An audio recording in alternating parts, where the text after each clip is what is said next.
What's up, YouTube? How's it going? It's your friend Anonymous Bosk coming back at you with another video. I'm so sorry that this video has been delayed for so long. I've got many excuses, but I'm not going to use any of them. I'm just going to say that now the video is here. It's finally the conclusion of the book club series for the Star Fox. This is going to be the last 50 pages of the Star Fox, and so I'm going to start kind of recapping what happened here and just kind of letting you know my thoughts on how this whole story wrapped up. I really enjoyed the Star Fox all the way through. I will say that before I start. I think Paul Anderson did a great job of just creating this world and creating the situation and creating characters and I absolutely loved it. It was the first book by him that I ever read. I actually read it like three times because in preparation for this, the book club, I read every segment a couple of times, and especially this last one because I read it at first and then I wasn't able to do the video.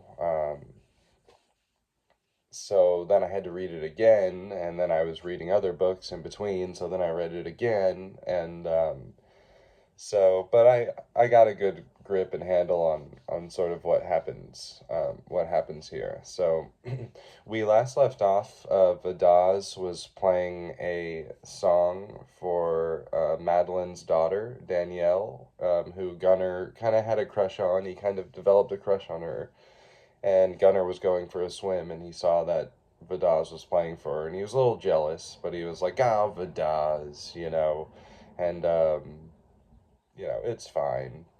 And then he swims back and he goes to this tent, and they're like, "Hey, Gunnar, we need to talk about sort of like what's going on." So where this picks up is they begin making a plan where they don't know that the Alaronians don't know that Gunnerheim is on New Europe at this point, and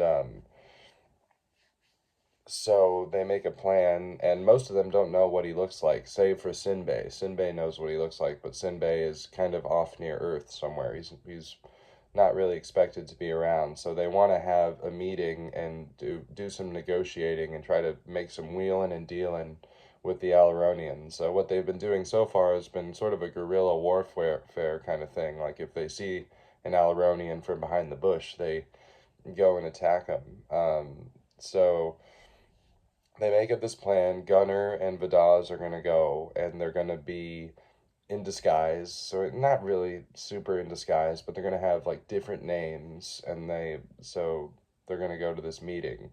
So they go down to New Europe. They set up this meeting, and they go to the area of New Europe which used to be inhabited by humans, and it's kind of all like it's like a wasteland sort of, and um, the buildings they sort of have the same outside, but the inside has sort of been suited for like Alaronians. Like the Alaronians have kind of come through and sort of gutted out all of the buildings and made them suitable for Alaronians because they're kind of like, trying to be the big cheese, on the planet, and the ones that, you know, are controlling things. And as it stands right now, the ragtag humans, especially without the help of Earth believes that they're all dead because that's what the Alaronians say. But we now know that, and Gunnerheim always knew, he had a hunch, and Vidaz knew also that there were still humans on Alaronia,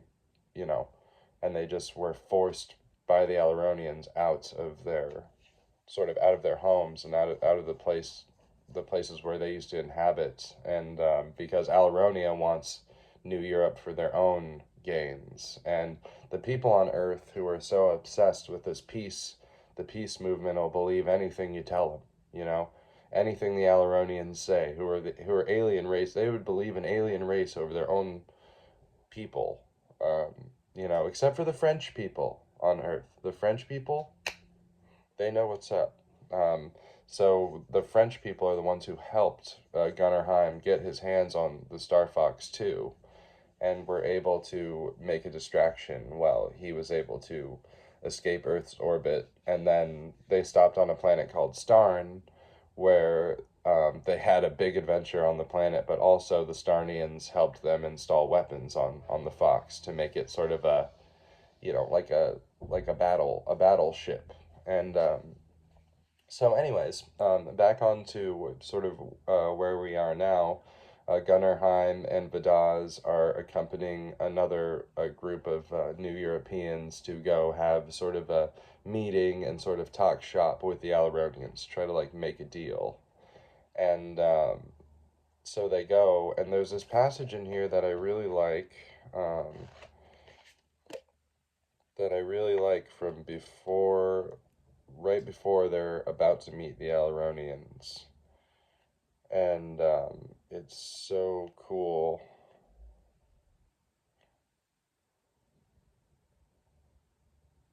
Just the whole way it's that it's sort of described in here is cool. And then you find out something at the end of this passage. So I'm just going to start from this place here. No sentries were visible, and Alaronia had nothing to fear from his underlings. The wall dilated to admit those who neared, and closed behind them. There was no decompression chamber. The occupiers must find it easier to adapt themselves, perhaps with the help of drugs, to the heavy, wet atmosphere of this planet. A hall sloped upward, vaguely seen in the dull red light from a paraboloidal ceiling. The floor was carpeted with living, downy turf, the walls with phosphorescent vines and flowers that swayed, slowly keeping time to the music, and drenched the air with the odors. The humans drew closer together as if for comfort. Ghost silent, ghost shadowy, they went with their guards to the council chamber. It soared in a vault whose top was hidden by dusk, but whose artificial stars glittered wintry keen. The interior was a vague, moving labyrinth of trellises, bushes, and bowers. Light came only from a fountain at the center, whose crimson glowing waters leaped 5 meters out of a bowl carved like an open mouth, cascaded down again, and filled every corner of the jungle with their clear splash and gurgle. Walking around it, Heim thought he heard wings rustle in the murk overhead. The conqueror lords stood balanced on tails and clawed feet, waiting. There were half a dozen all told. None wore any special insignia of rank, but the light flickered lovingly over metal mesh garments, lustrous hair, and silver sparked white fur. The angelic faces were in repose, the emerald eyes altogether steady. To them the officer genuflected, and the soldiers dipped their rifles. A few words were sung. The guards stepped back into darkness, and the humans were alone. One Alaronia master arched his back and hissed. Almost instantly his startlement passed. He trod forward so that his countenance came into plain view. Laughter belled from him, low and warm. Thus, Captain Gunner Heim, he crooned in English. Strangeness, how we must ever meet. Remember you not Sinbei Ru Terran? So, of course, Sinbei is back. That was when they kind of met the Alaronians, and they were taking them to their meeting place. And I just thought that part was really really well written, and I loved how it. I knew Sinbei was gonna come back. Like, obviously, if you've been reading this book, like Sinbei is the only Alaronian, so that we know. So obviously he's gonna come back.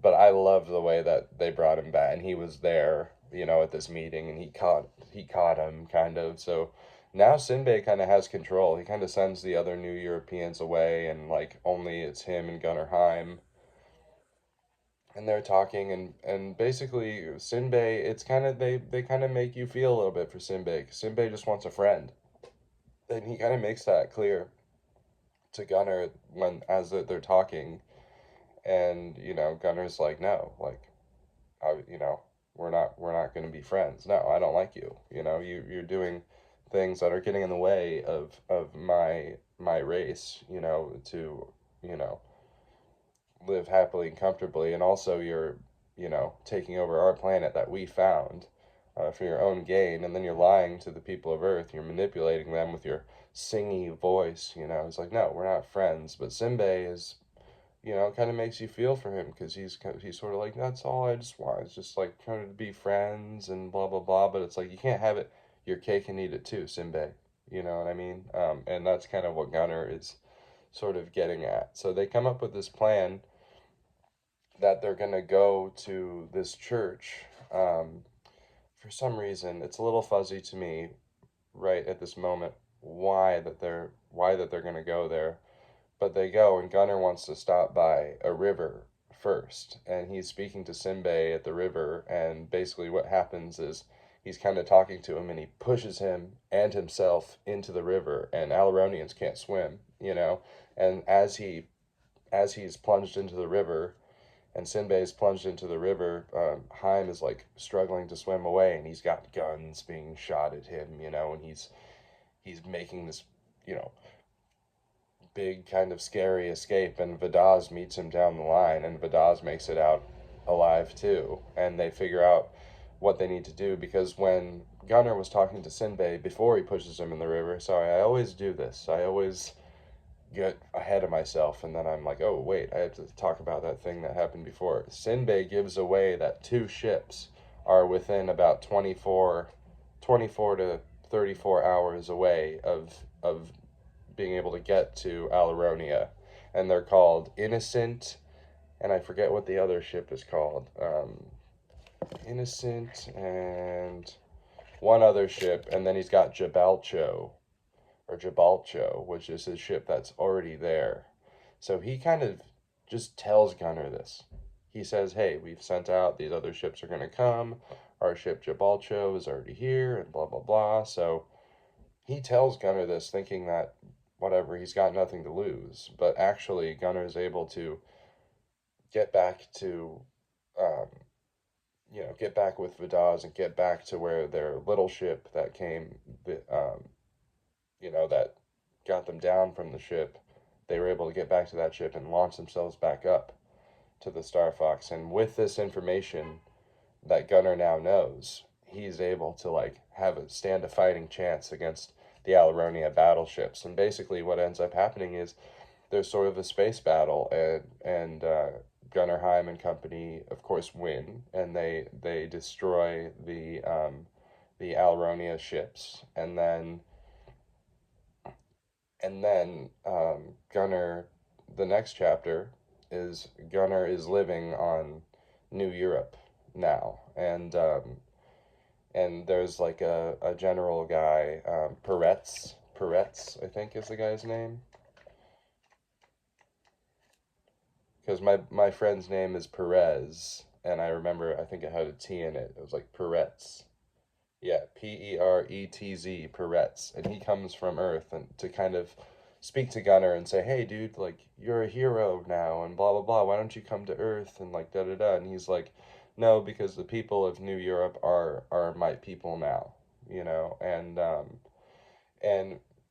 Gunner has a daughter called Lisa, and he has kind of a lady friend called Jocelyn, and I'm like, well, what's going on with them? Are they you just gonna leave them behind? But at the very end of the book, it says, oh, well, Jocelyn and Lisa are going to be coming along soon. So basically, Gunner takes up rank. He's sort of in the government on New Europe, and they're his people, and they're growing, and he's leading them and growing the civilization there. And another thing that happens is New Europe declares its separateness from Earth. And and of course France is okay. France is okay with this, and New Europe is kind of like, no, we are our own entity. Like we're gonna take care of ourselves. So I think that's really cool. Like it shows that human perseverance was able to all of Gunner's battle, all of the whole story, led up to Gunner being sort of part of the government to help, make a better new world in this place where people on Earth thought was just done for. And so it ends up that Gunner is kind of a major figure in politics on New Europe, and he's going to help lead them to like sort of a better existence. And the Alaronians have been defeated. Earth found out about it, and they weren't, you know, they're not as strong, and they're more cunning, but they're not as strong as humans, and so humans were able to deal with them as soon as they were able to see past their ruse. So in the end, you know, the humans prevail, and Gunnar Hime's mission is, you know, the mission of the Star Fox. The Star Fox 2 is the reason. It's the main big reason why. So yeah, I thought it was a cool story. It's a way to wrap it up. It wrapped up the way I was hoping. I love, love, love this book. I don't usually, you know, do ratings, but I will say that I really, really enjoyed this book. Um, and I will be reading more by our boy Pal Anderson. So again, I'm sorry for the delay on this video. If you have any more comments, or if you have anything that you want to say about the conclusion of the Star Fox, please let me know down below, and maybe we can discuss it a little bit. And I thought this was a cool series. I may just, instead of break it up, from now on, I might just do book reviews, just because it's a little bit easier, than every week, making a new, well, every week until the last one. But I have a million excuses, but I'm not going to bore you guys with all my excuses. Just now the video is made, and in the future it'll always be there. Part 5, the conclusion. So anyways, thank you guys so much if you've been watching along, and enjoying these videos. I know I've been enjoying it. I love reading, and I love talking about the stories, and I'm working on a couple stories myself. I'm working on one about David Bowie saving the universe, and there's another one. I got a Western called The Lonesome Drifter. So I'm gonna have some time coming up pretty soon because I'm going back to school. And before I go back to school, I'm gonna have some time where I'm not gonna have much going on. So I'm hoping to get some of these stories done. So I'll keep you guys in the loop. And other than that, yeah, this is gonna conclude the Star Fox Book Club series. Again, thank you guys so much. I love, love, love you guys, and I hope you guys have a really great. What's the day? I think it's the weekend. I hope you guys have a really great rest of your Sunday, and have a great week next week. And catch you on the flip side. Peace.